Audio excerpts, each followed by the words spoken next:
Yeah, yeah, yeah. Yeah, yeah,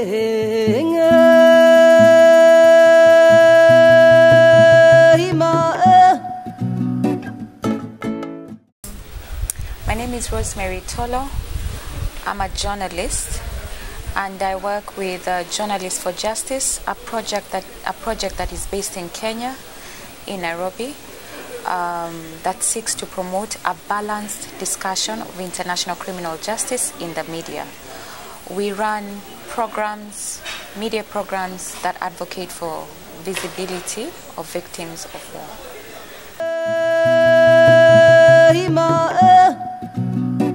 I think this is an important forum for us to exchange ideas and to share experiences with other journalists, particularly those who live in, come from West Africa.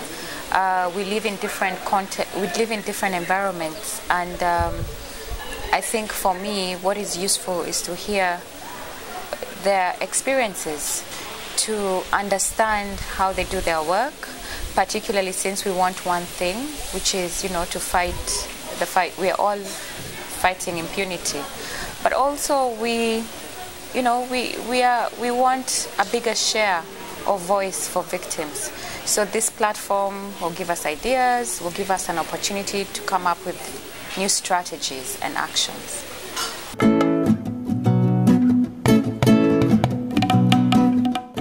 As journalists, we are newsmakers.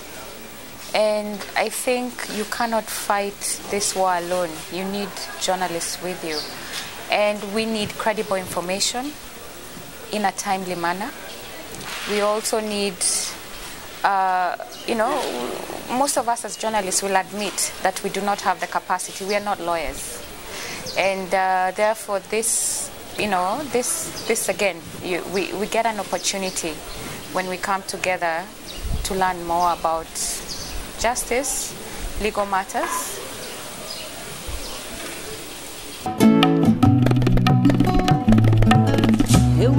Information programs that push for accountability. Most of these programs have to do with media. Again, newsmakers are important. You cannot ignore them. And therefore, even as we try to get a bigger share of voice for victims, we do it in partnership with media.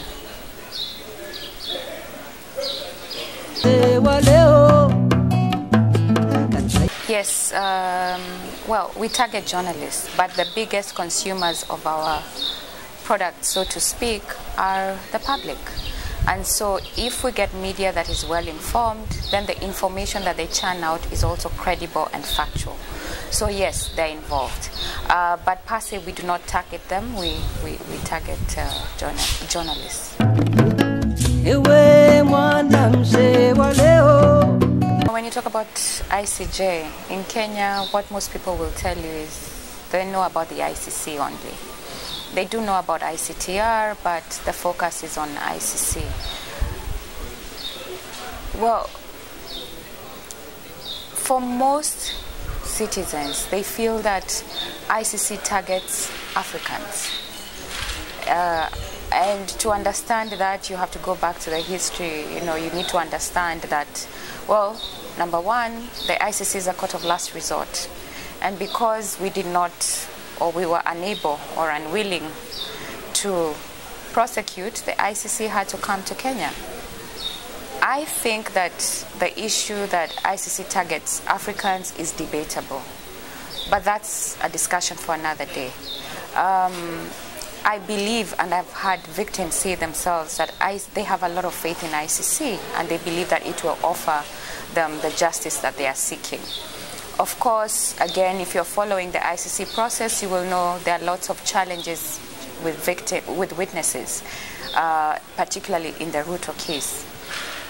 But I think that there's still hope, and victims say that all the time, that at the end of the day, if at all Ruto is guilty or innocent, let him go through the judicial process. He has nothing to fear. And I think at the end of the day, we're all looking for, as victims we all want justice.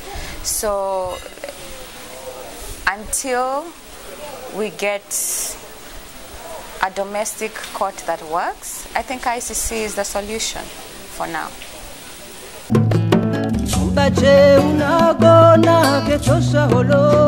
I think that, and I had the president of the Assemblies of State Parties talk about this. Complementarity is the answer. Again, the ICC is a court of last resort. If our national domestic mechanisms were strong, then we would not need to go to the ICC. So for most victims, I think at the end of the day, they want justice, but they want a system that is credible. I think that if their national, if the governments can offer that to them, then we do not need the ICC.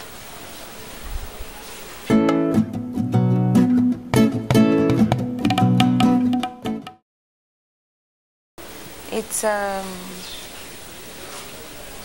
I think that citizens want a court that functions. And if the African court is a credible court, then they will want it. But the problem is, AU touts the African court as a solution. We have this issue, African solutions to African problems. Citizens really don't care. What they want is a credible court. And if the African court can offer them that, then I think they will embrace it. And one of the issues I believe is a problem is when you hear our presidents say that they want to give immunity to, their peers. That is a big problem. If you look at the African landscape, a lot of the problems are elections related. Now, if our heads of state cannot be tried at the African court, then which court will try them? Now, again, I believe that if we have a credible court, it doesn't matter if it's the ICC or it's the African court. I think people will embrace it. You have to edit a lot of those things. Okay.